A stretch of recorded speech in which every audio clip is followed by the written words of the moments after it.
Hello dear students, welcome back to my channel physics SPC. Work energy and power का एक question. A block of mass 2 kg, block का mass 2 kg है, is free to move along the x axis, is at rest and form from 2t रावर 0 and onward it's is subjected to time dependent force Ft in the x direction. The force Ft varies with time t as shown the figure. The kinetic energy of the block after 4.5 second is। ठीक है, देखो पहले data लिख लेते हैं। Block का जो मास है वो 2 kg है और इनिशियली उसकी वेलोसिटी 0 है और 4.5 सेकेंड पर, दैट मीन्स यहाँ पर आपसे क्या पूछ रहा है, काइनेटिक एनर्जी पूछ रहा है कि काइनेटिक एनर्जी कितनी है। तो लेट कर लेते हैं कि t is equal to 4.5 second पर वेलोसिटी जो है आपकी वो भी है, ये लेट कर ले। अब देखो ये फोर्स टाइम ग्राफ है। फोर्स टाइम ग्राफ का जो एरिया होता है ना, force under time graph, FT graph का जो एरिया होता है, ये हमें इम्पल्स देता है और इम्पल्स होता है चेंज इन मोमेंटम के। तो इसीलिए हम लिख सकते हैं कि impulse equal to change in momentum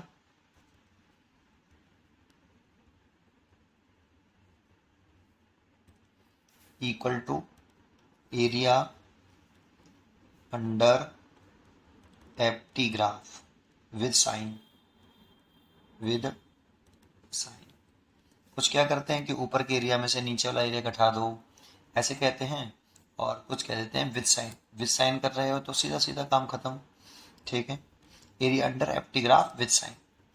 अच्छा, जिसको ये बात मालूम नहीं है कि change in momentum area under FT graph with sign कैसे, तो इसको लास्ट में जब ये पूरा क्वेश्चन हो जाएगा तब मैं आपको इसको समझाऊंगा कि change in momentum equal to area under FT graph with sign क्यों होता है। ये बहुत इंपॉर्टेंट कंसेप्ट है, बहुत जगह पे यूज होता है। ठीक है, चलो देखते हैं, क्या पहले इसको करते हैं सॉल्व।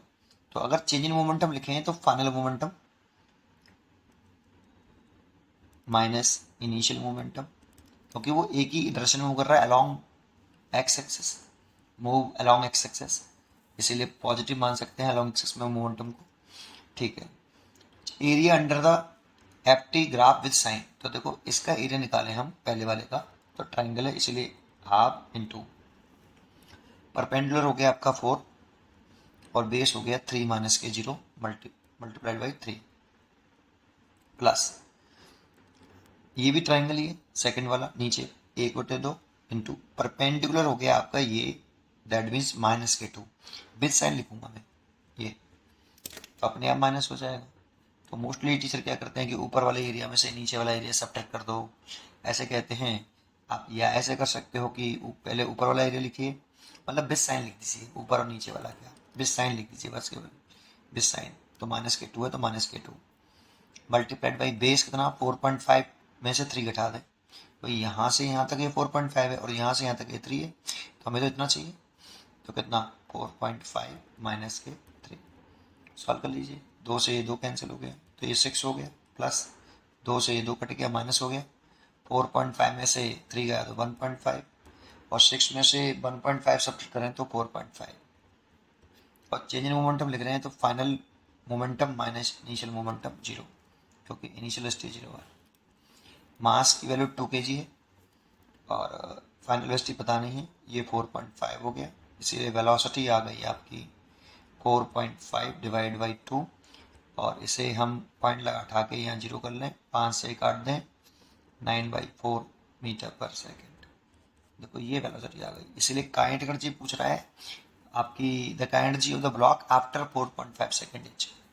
तो kinetic energy of block, kinetic energy of block after 4.5 second, तो kinetic energy is equal to कितना, हाफ एम वी स्क्वेयर। तो हाफ एम की वैल्यू 2 kg और वी की वैल्यू 9/4 का पूरे का स्क्वायर, इससे कैंसिल, देन 81/16। अब इसके इसमें डिवाइड करते हैं तो ये आता है आपका 16 का डिवाइड कर रहे हैं तो ये आ रहा है आपका 5.06, 5.06 जूल, यार तो इसका आंसर हो गया 5.6 जूल। ठीक, चलिए इसका आंसर है सी। अब बात आती है कि जैसा कि आपने सर कहा था कि आप इसको बताओगे कि ये कैसे लिखते हैं, तो एक कंसेप्ट सीख लेना अच्छी तरीके से आप। ठीक है, चलो बताता हूँ, पीछे बताता हूँ, नेक्स्ट पेज पे बताता हूँ। चलो देखो, ये आपका फोर्स टाइम ग्राफ है। पहले तो आपको सीधा सीधा एक बात बताऊं, अगर इन दोनों क्वांटिटियों का मल्टीप्लाई करें और कोई क्वांटिटी हमें ऑब्टेन हो तो एरिया देता है। अगर एफ और टी का अगर हम मल्टीप्लाई करते हैं और इसे मल्टीप्लाई करने से अगर हमें कोई क्वांटिटी ऑब्टेन होती है, जैसे एफ और टी का मल्टीप्लाई करने से इम्पल्स प्राप्त होता है हमें, तो जानते हो एफ, इसका एफ टी ग्राफ का एरिया निकालेंगे तो इम्पल्स होगा। ऐसे ही कोई भी आप ग्राफ कर रहे हो, अगर उन दोनों का, जैसे करंट और टाइम का मैं मल्टीप्लाई करता हूँ, करंट टाइम ग्राफ होता, तो करंट और टाइम का मल्टीप्लाई हमें क्या देता है, चार्ज। जब भी मल्टीप्लाई करने पर कुछ दे तो एरिया, करंट टाइम ग्राफ का एरिया हमें चार्ज देगा। ठीक है, अब इसको प्रूव कैसे करें सर, तो प्रूव कैसे करें, तो देखो एक मान लो कोई भी ग्राफ बना लो, कैसे भी ग्राफ बना सकते हो, मान लो ये बना लिया मैंने, एक स्मॉल सा सेगमेंट लो आप बेटा ऐसे, और ये टाइम इंटरवल ले लो डी टी, और इस डी टी टाइम इंटरवल ले लिए फोर्स कांस्टेंट मान सकते हैं हम, तो एफ मान लिया मैंने ये। तो इसका एरिया निकाल लो, स्मॉल एरिया, ये वाला स्मॉल एरिया मान लो डी ए, तो स्मॉल एरिया ये रेक्टेंगल सा बन गया। रेक्टेंगल का एरिया होता है फोर लेंथ इंटू ब्रेथ, तो लेंथ हो गई एफ और ब्रेथ हो गई डी टी। लेकिन अगर मैं टोटल एरिया निकालना चाहूँ, टोटल एरिया, तो देखो ऐसे इस पूरे ग्राफ में यहाँ से अगर यहाँ तक का मेरे को टोटल एरिया निकालना है, तो ऐसे स्मॉल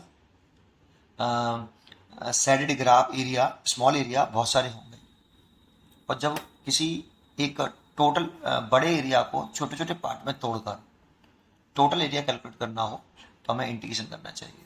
क्योंकि इंटीग्रेशन कब करते हैं, जब किसी ऑब्जेक्ट को छोटे छोटे पार्ट में तोड़कर अगेन जोड़ना हो, ऐड करना हो, तो हमें इंटीग्रेशन कर लेना चाहिए। तो मैंने छोटे छोटे पार्ट्स में से तोड़ सकते हैं बहुत सारे में, ऐसे ही स्मॉल एरिया निकाल सकते हैं। तो total area under F T graph अगर ये निकालना है तो हमें इंटीग्रेशन करके ऑब्टेन हो जाएगा, integration D A, that means integration F D T. एक बात तो ये हो गई।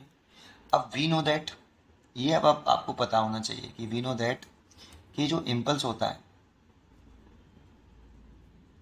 ये इंटीग्रेशन एफ डी टी के इक्वल होता है।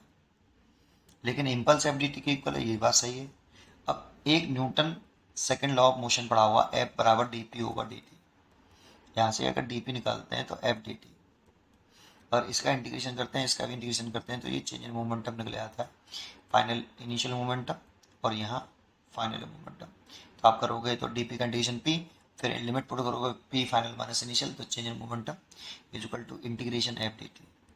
ये क्वेश्चन नंबर 3। अगर इन तीनों को चेक करें तो आपको दिखाई देगा कि जो इम्पल्स है वो आपका चेंज इन मोमेंटम की इक्वल है, और वो आपका इंटीग्रेशन एफ डी टी के इक्वल है, और वो आपका area under F T graph के इक्वल है। ऐसे ये देखो, ये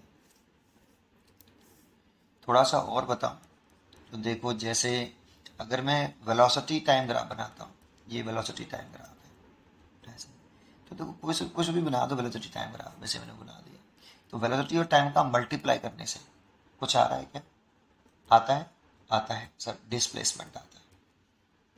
तो अब इसको ऐसे समझो, ऐसे बार बार थोड़ी करेंगे यार हम, तो क्या समझो कि अगर मेरे को वेलोसिटी टाइम का मल्टीप्लाई करने पर डिस्प्लेसमेंट आ रहा है, तो हमारा डिस्प्लेसमेंट जो है वो इक्वल है किसके, area under velocity time graph.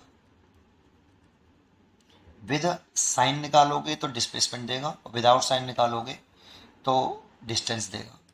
ये, और ये किसके बराबर भी होगा जानते हो, इंटीग्रेशन वी डी टी के,